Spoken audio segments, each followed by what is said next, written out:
Hey everyone, KH3 here. In today's video we'll explore exactly how and why Roxas and Xion got back in Kingdom Hearts 3. I know it's a topic that has confused a lot of people, so we'll take the opportunity to break it down bits by bits, and I assure you by the end of this video everything will be simple and clean.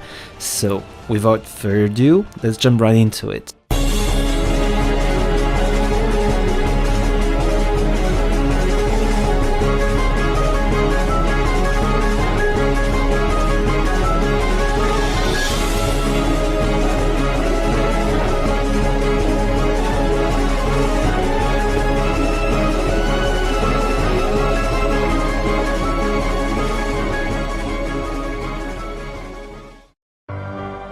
One of the major plot lines of Kingdom Hearts 3 is the final clash between the Seeker of Darkness and the Guardians of Light.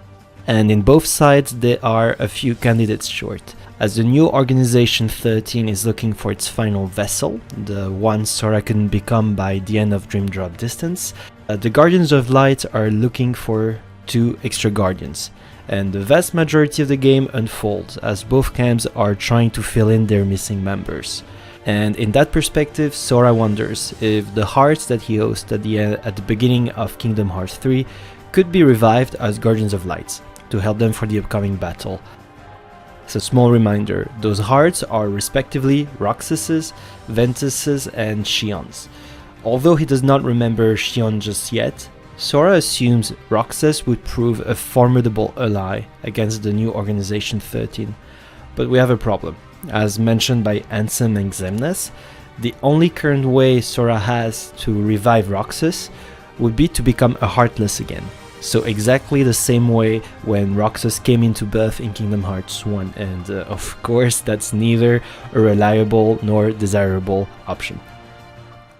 There is only one way to bring Roxas back, which is for you to give your heart up as well. Sora, have you finally decided to call upon the darkness? The first serious lead in reviving Roxas comes with Yenzo. So Yenzo suggests doing what the new Organization 13 does to bring its member back. It's by using replicas. Again, small reminders, replicas are vessels that can contain data, memories and hearts of people. They were originally conceived by Vexen by the time of Chain of Memories and Days. Neoriku and Xion are both examples of successful replicas, although they did develop their own identities later on. But back to Kingdom Hearts 3. The Xion we see in the game is not the same one as the one we see in Days. That Xion, let's call her the Days Xion, died by the end of Days and had her heart melted into Sora's. The Kingdom Hearts 3 Xion is a brand new replica, one that was recreated from the records Vexen made of her in Days. So you can really think of her pretty much as a clone to the Xion in Days. It's really like copy-pasting a model onto another replica, almost a Xion 2.0. So no time travel nonsense this time. This Xion was recreated by the new Organization 13 shortly before the Keyblade War happened.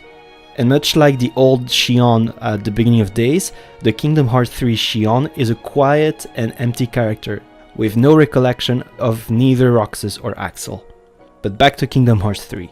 Vexen, with the aid of Demyx, manages to deliver a replica in perfect condition for Roxas' revival. But we still need a spark to trigger the transfer of Roxas' heart to the replica. As we read in Yenzo's Secret Report number 9, first, a vessel for each heart must be readied. Then a spark of some sort is required to induce its waking. If alternate bodies can be secured for them, all their hearts required to be awakened is that spark, people they cared for and who cared for them, who can show them the way home.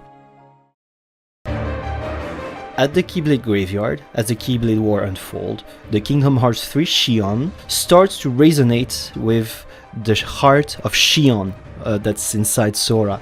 And when Sora calls out her name, Xion, it's actually the voice of Roxas that Xion hears. And that is exactly the spark that she needed, and that triggers the transfer of memories and heart of Xion into the Kingdom Hearts 3 Xion replica.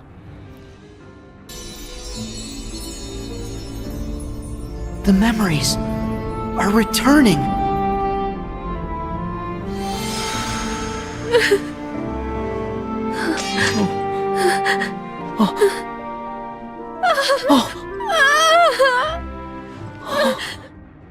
Now that Xion has returned, we notice that her face has vanished from Roxas' stations of awakening, meaning that her heart has indeed left Sora's for good. And shortly after that, Roxas' resurrection happens, as Sora uses the power of waking onto Roxas' heart. As explained by Nomura-san in an interview, at that point in time, Yenzo had basically finished making Roxas' body using the replica Vex and Endemics brought as a base and with the data from Twilight Town. When he was at a state where all he needed was for the heart inside Sora to return, his friends were in peril. So he used this connection to Sora to rush to the Keyblade graveyard, where his heart returned to his new body and his revival as Roxas was complete. So in my very frank opinion, this is very plot convenient, you know, having Roxas flying all throughout the galaxy without any gummy ship, just because he sensed somehow that his friends needed in him, but yeah, that's the official explanation. A bit sloppy of a writing here, but yeah, at least we've got her boy back and he's made an amazing entrance. There was one last thing I needed in order for me to be whole again. A connection.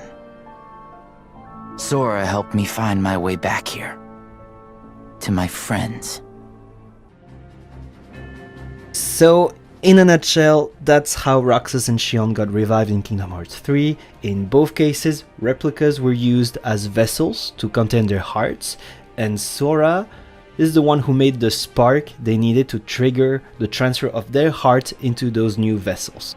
That's the lore explanation of how it happened in the game, but it could have never happened as well. Actually, there's another reason why the two Roxas and Xion came back. Actually, in the first drafts of Kingdom Hearts 3, they weren't really supposed to come back. As we read in an interview Nomura-san gave during the Kingdom Hearts 20th anniversary. While we are on the topic, is there anything else you have changed in a response to fan feedback? And this is Nomura's reply, I quote, "Roxas and Xion's return in Kingdom Hearts 3. I was struggling with the issue until the very last minute and even considered a scenario where they wouldn't be revived at all. However, everyone's feelings were so strong that I felt I had no choice but to bring them back. There are parts of the stories that I won't budge on, but when I'm having trouble, I will consider what everyone's saying." So basically what's saying here, having Xion and Roxas back were kind of a fan service. Well, it was a fan service, to be honest. So you can either thank or curse Nomura-san for this. But yeah, let me know what you think in a comment below. At least we've got our boy back. In the meantime, stay tuned for my future videos. I'm still working on them. The next one will be about the importance of the sigil to Roxas and Xion and why they really needed to come back. Also, I have an online store if you're ever interested. I do add new stuff once in a while, so make sure to go check it out sometimes. It does help to support the channel. Have a good one, guys, and hope to see you soon. Take care.